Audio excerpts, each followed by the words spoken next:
Nos bébés, c'est la prunelle de nos yeux, Tu es la truelle de mes yeux. que l'on veut et doit absolument préserver. Alors, quand il commence à attraper une maladie, on s'inquiète énormément, et c'est tout à fait normal. Surtout quand avec cette maladie, on voit qu'il a du mal à respirer. Puisqu'on le sait tous, si on respire pas, on meurt. Alors rassurez-vous, même si cette maladie peut faire peur, elle reste quand même dans la majorité des cas bénignes. Allons décortiquer tout ça ensemble et parler de la bronchiolite. Au fait, salut, moi c'est DocTube.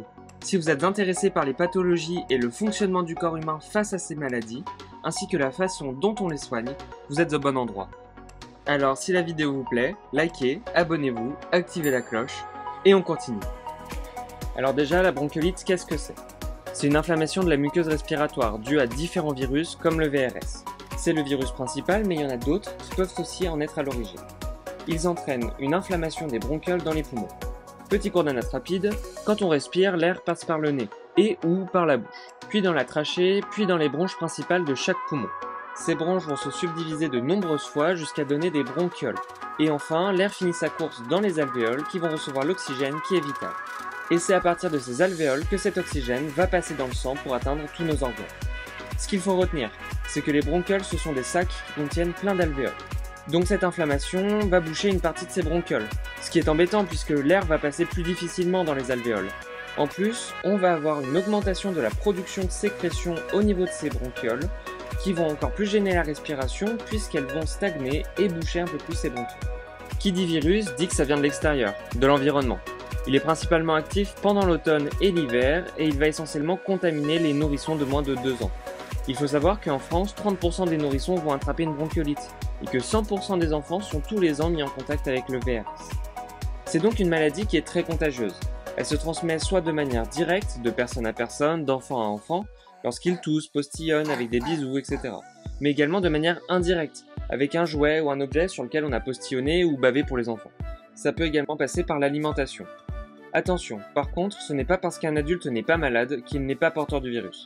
D'ailleurs, les adultes aussi peuvent être contaminés, mais ça ne se manifestera que par un petit rhume avec le nez qui coule et de la toux. Maintenant qu'on sait ce que ça donne dans la théorie, la question c'est qu'est-ce que ça donne dans la vraie vie? Quels sont les symptômes? Comment savoir si son nourrisson a une bronchiolite? Déjà, il faut savoir que l'asthme du nourrisson, c'est quelque chose de très similaire à la bronchiolite, en termes de symptômes. Mais il ne va pas se soigner de la même façon.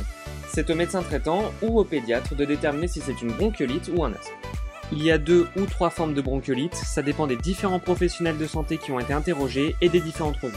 Mais dans les grandes lignes, il y a la forme légère et les formes graves. Alors quels sont les symptômes? Souvent, la bronchiolite, ça commence par un simple rhume et de la fièvre. Puis ensuite de la toux apparaît. Et enfin, on peut avoir une gêne respiratoire qui peut arriver dans les 48 à 72 heures. Et qui va se traduire par une respiration rapide et sifflante. Que l'on peut entendre dès maintenant.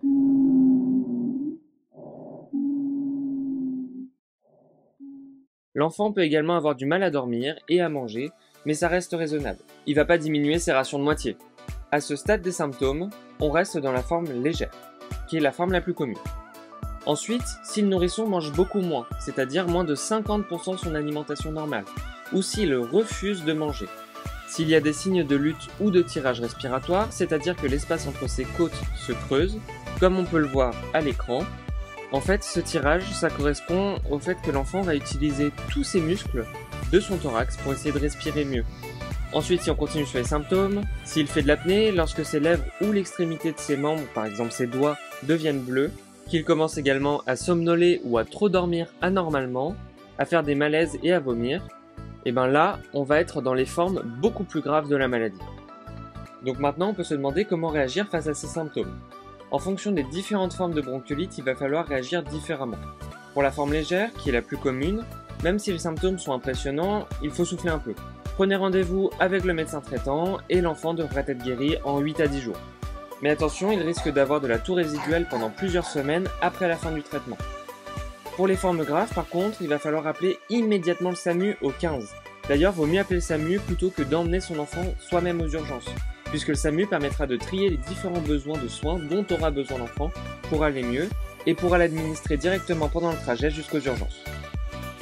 Est-ce qu'il y a des facteurs de risque qui font que certains enfants sont plus susceptibles d'avoir une bronchiolite ou de faire une forme plus grave?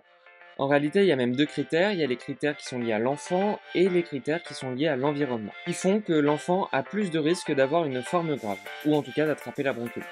Donc pour les critères de vulnérabilité liés à l'enfant, s'il a moins de 2 mois, s'il est prématuré, si c'est un bébé qui est déjà fragile à cause d'une maladie du cœur, du poumon ou du système immunitaire, dans ces cas-là, quels que soient les symptômes, il vaut mieux opter pour la sécurité de votre enfant et agir comme pour les formes graves en appelant le SAMU au 15.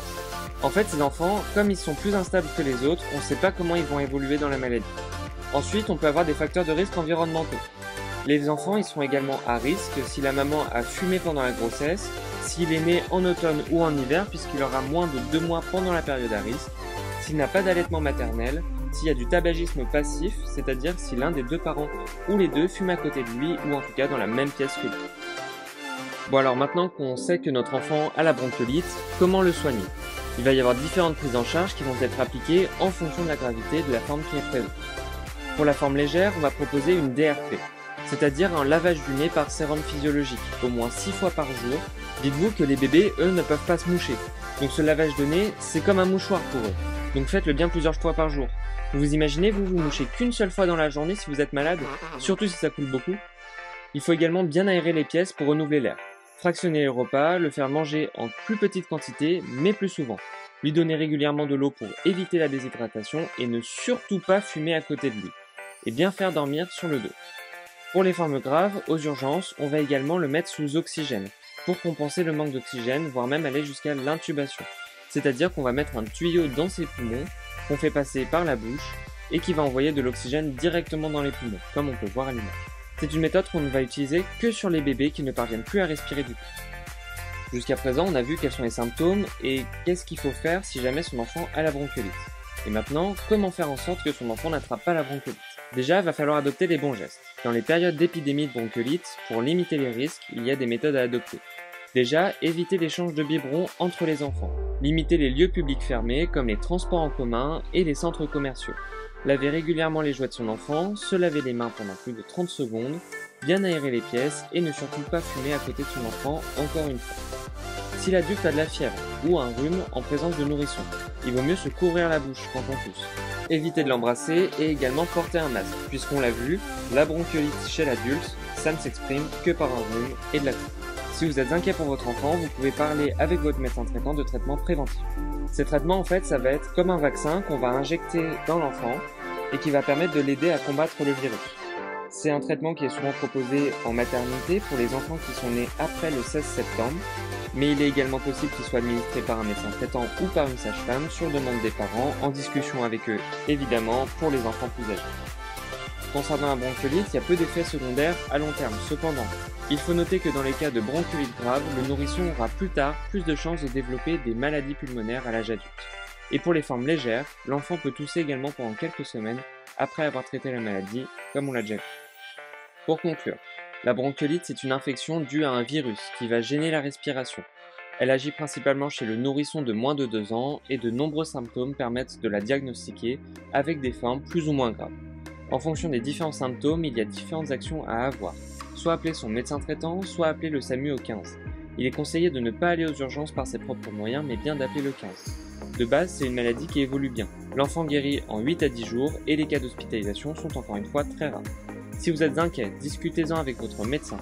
Faites en sorte de limiter les possibilités de contamination en utilisant certains gestes barrières, comme on l'a déjà vu. Allez, c'est tout bon pour moi. Si la vidéo vous a plu, likez et abonnez-vous. Et on se retrouve à la prochaine vidéo. Ciao!